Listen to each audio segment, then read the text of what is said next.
Bienvenidos oyentes de Radio Sefarad. Volvemos a De Cero a Aleph, Matemáticas y Judaísmo.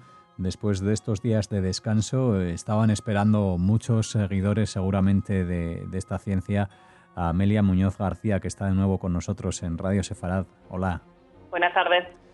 Bueno, en esta vuelta, en este regreso a De Cero a Aleph, nos traes a Abraham Ezequiel Plesner, este judío de principios del siglo XX. Cuéntanos más sobre su obra y su vida.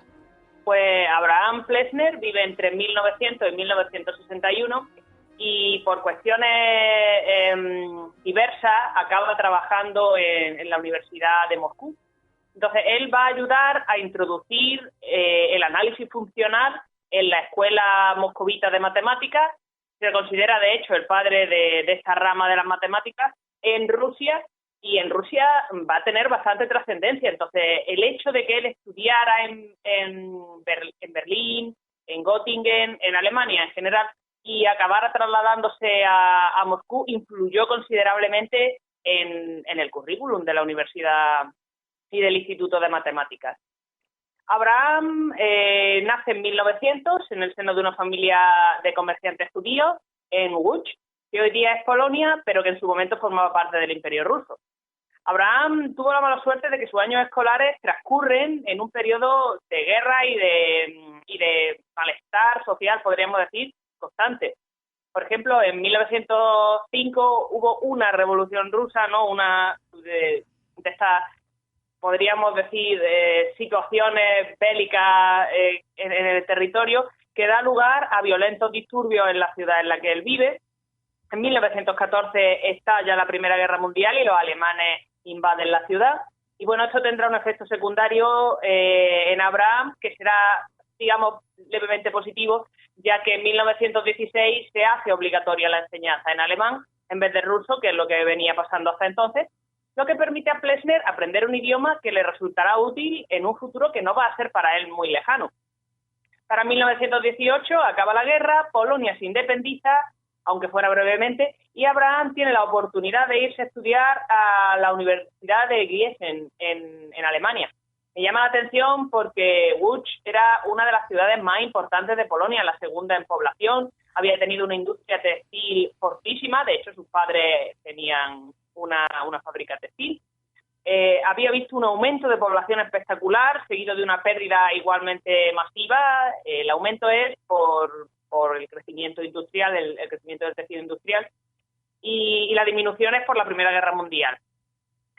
Casi un 40% de la población de Łódź era judía, y bueno, al perder mucho de este tejido industrial, debido a diversas políticas económicas, hay mucha revuelta, hay huelgas, hay malestar, así que quizá por eso decide irse, en vez de quedarse allí estudiando, decide irse a Alemania. Sus padres, desde luego, se lo podían permitir, y en 1919 entra en Gießen y sus profesores tardan muy poco en darse cuenta de que es un prodigio. Ludwig Schlesinger le recomienda que se mueva entre universidades alemanas para ir recolectando, entre comillas, de una y otra las novedades y los ambientes que se va a encontrar. Aquello era tradicional en la escuela, en la universidad alemana. Uh-huh. Y de hecho él va a hacer esto en 1921, pasa por Göttingen, pasa por Berlín, se empapa del ambiente que hay ahí. Y de hecho yo me imagino que hubiera seguido de intercambio un poco más, de no sé por qué en 1922 tiene que operarse de una rodilla, lo cual lo lleva a estar 7 meses en el hospital y además va a tener que andar con bastón el resto de su vida. Plesner tuvo problemas de salud durante toda su vida de una índole u otra. Pero bueno, él no pierde el tiempo. Este mismo curso, 1922, entrega el equivalente a trabajo fin de grado en Gießen, en su universidad original, sobre series trigonométricas conjugadas. Y a continuación acepta un trabajo en Marburgo, que está bastante cerca, editando los artículos y los trabajos de Leopold Kronecker. Esto le dejó tiempo suficiente para producir por su cuenta y publica joyas como la de 1926, titulada Sobre la convergencia de series trigonométricas. Bueno, una serie trigonométrica es una suma infinita de combinaciones de funciones seno y coseno. Las series de Fourier, de las que vengo hablando mucho últimamente, son un tipo de estas series trigonométricas. y se pueden encontrar en prácticamente cualquier lugar en el que se haya de modelar funciones a partir de situaciones, particularmente si presentan algún tipo de periodicidad, como los fenómenos físicos. Cantor da el salto de matemáticas normales a teoría de conjuntos cuando él estudiaba, y números transfinitos a partir de ahí, a través de las series trigonométricas. Se venían estudiando mucho a partir del siglo XIX, y las contribuciones de Plessner incluyen, por ejemplo, el teorema de Kolmogorov, Seliverstov-Plessner, o sencillamente el teorema de Plessner, que apareció en el artículo que mencioné previamente, que decía que era una joya, ¿no? Ujú. Y garantiza que si una serie trigonométrica converge en todo punto en un conjunto de medida positiva, entonces la serie conjugada a la original converge en el mismo conjunto prácticamente en todo lugar. Entonces, la relevancia de este resultado estriba, por ejemplo, en que simplifica, divide el trabajo muchísimo. Una vez que te enfrentas a la convergencia de una serie, puedes optar por centrarte en la que tienes, centrarte en su conjugada, o usar resultados de otros matemáticos que han estado estudiando la conjugada. Curiosamente, hay otro teorema de Plessner, llamado así, que sale en 1927, y trata sobre funciones meromorfas, es decir, infinitamente diferenciables en todo punto, salvo un conjunto aislado del conjunto en el que se está trabajando. Estos puntos se llaman polos. Pues sobre funciones meromorfas en el disco unitario y su comportamiento en la frontera. Estamos hablando ya de matemáticas sobre complejos, de variable compleja. Entonces, los resultados que estamos comentando son de peso, de gran trascendencia en su campo y actualmente vigentes. Y durante cerca de 40 años era lo mejor que se tenía al respecto en el ámbito del primer teorema. En el ámbito del primer teorema me estoy refiriendo. Ujú. Entonces, a estos artículos y otros se une, por ejemplo, su libro con Schlesinger sobre integral de Lebesgue y series de Fourier, que ve la luz en 1926. Y paralelamente Plessner va a estar luchando no solamente contra su mala salud física, sino también con problemas financieros. Ser asistente pues no generaba dinero suficiente como para vivir con normalidad. No estoy ya hablando de por encima de sus posibilidades, sino de tener un estipendio normal. Esto no era así. Y entonces él piensa, bueno, cuando entregue la tesis, cuando me concedan el doctorado, la cosa mejorará. Y lo normal es que hubiera sido así. Pero claro, presenta su tesis en 1929 sobre series trigonométricas y métodos de resolución aritméticos, y el informe sobre su trabajo va a ser favorable. El tribunal llega incluso a asegurar que esperan que Plessner acabe siendo un matemático brillante, pero no le van a conceder el doctorado. Admiten que su defensa de la tesis fue satisfactoria, pero se refugian en un tecnicismo que no es tal. Dicen que él no era ciudadano alemán, y así no le otorgan el doctorado, lo cual era una mentira. No hacía falta ser ciudadano alemán para obtener el doctorado. Bueno, pues Plessner se lleva un balaparo bastante fuerte, pero aún así conserva un poco de fe y se va a Berlín a ver si allí le va mejor. Ahora que he dicho lo de conservar la fe, obvio o es necesario señalar que cuando no le conceden el doctorado es precisamente por ser judío. Estamos ya en el 29 y la situación no está bien. Entonces él se traslada a Berlín, pero como ya sabemos, tampoco es que allí estuvieran las cosas excelentemente hablando que digamos. Total, que eventualmente se muda a Moscú, hablando de saltar de un sitio peligroso para irse a otro, pero bueno, en aquel momento aquello le salió bien. Se muda en 1932 y desde luego capeó lo peor del temporal y se une, capeó lo peor del temporal en ese momento. Él era, a fin de cuentas, ciudadano ruso, así que no le ponen pega. No le ponen pegas, por ejemplo, para unirse al grupo de trabajo de Lusin, que tiene lugar las reuniones en Moscú, y era bastante importante. Entonces, también se produce un giro importante en su carrera en 1932, ya que él se va a leer el libro de Banach, Teoría de operaciones lineales, que se corresponde a análisis funcional, y Abraham decide pasarse a esta rama del análisis. Específicamente le interesa teoría espectral de operadores. Plessner compagina sus nuevos intereses, numerosos intereses además, con las clases que va a ir dando. Publica, pero también va a ser editor, por ejemplo, de la revista Avances en Ciencias Matemáticas, una publicación rusa de la que fue cofundador en 1936. Lamentablemente, este mismo año tiene lugar un evento muy desagradable.